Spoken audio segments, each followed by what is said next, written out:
देख रहे हैं कक्षा 10वीं की विज्ञान का अध्याय 10, जिसका नाम है प्रकाश का परावर्तन एवं अपवर्तन। तो सबसे पहले हम ये समझते हैं कि प्रकाश क्या कहलाता है। इसमें एक शब्द आ रहा है प्रकाश। तो प्रकाश का मतलब क्या होता है, कैसे पता चलता है प्रकाश का। तो हमने देखा होगा, जैसे हम देखते हैं कि अंधेरे कमरे में जब रहते हैं क्या होता है, हमें कोई वस्तु दिखाई नहीं देती, लेकिन जैसे हम उजेले में आते हैं यानी प्रकाश में आते हैं तो हमें वस्तु दिखाई देती है। ठीक है, तो उसका कारण क्या है। जैसे हम देखें कोई वस्तु हमें दिख रही है तो क्या ऐसा होता है कि प्रकाश सीधा हमारी आंखों पे आ रहा है? तो नहीं।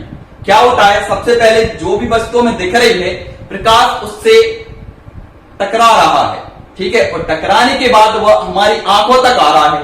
ठीक है, तो उसका जो बिंब है वो हमारी कहां बनता है, आंखों में बनता है। उसका प्रतिबिंब है जो कहां बनता है, आंखों में बनता है। ठीक है ना।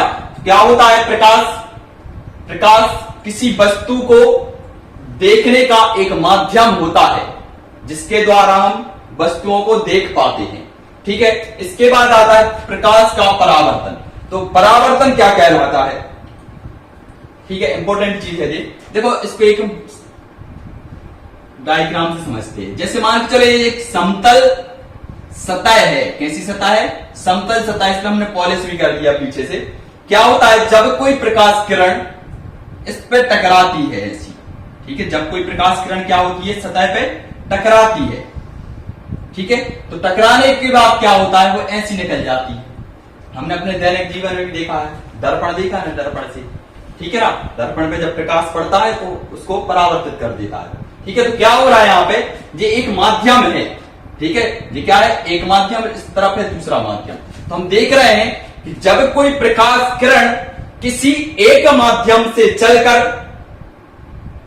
जब कोई प्रकाश किरण किसी एक माध्यम से चलती है और समतल या चिकनी सतह, कैसी सतह है जी, समतल या चिकनी, कौन सी सतह है, समतल या चिकनी सतह। ठीक है ना।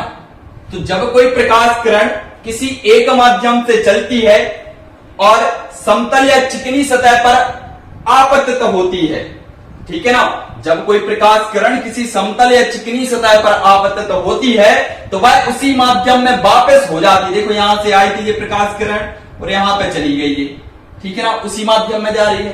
ठीक है, तो क्या बनी इसकी परिभाषा, जब कोई प्रकाश किरण किसी एक माध्यम से चलती है और उसी माध्यम में, जब कोई प्रकाश किरण किसी माध्यम से चलती है और चिकनी या समतल सतह पर टकराने के बाद उसी माध्यम में वापस लौट जाती है, इसे हम प्रकाश का परावर्तन कहते हैं। एक बार फिर से सुन लो, जब कोई प्रकाश किरण किसी एक माध्यम से चलकर समतल या चिकनी सतह पर टकराती है और उसी माध्यम में वापस लौट जाती है, इस घटना को हम प्रकाश का परावर्तन कहते हैं। और परावर्तन के दो नियम होते हैं, इसमें देख रहे हैं हम। सबसे पहले तो चित्र को कंप्लीट करें। देखो ये एक आपतित किरण है, कौन सी किरण कहलाती है, आपतित किरण। तो ये किरण कहलाती है परावर्तित किरण। कौन सी किरण है जी, परावर्तित किरण। जो किरण आई है वो आपतित और जो टकराने के बाद जा रही है वो परावर्तित। और जो बिंदु होता है, ठीक है, जहां पर प्रकाश किरण आपतित होती है वहां से एक अभिलंब कहलाता है। क्या कहलाता है, अभिलंब।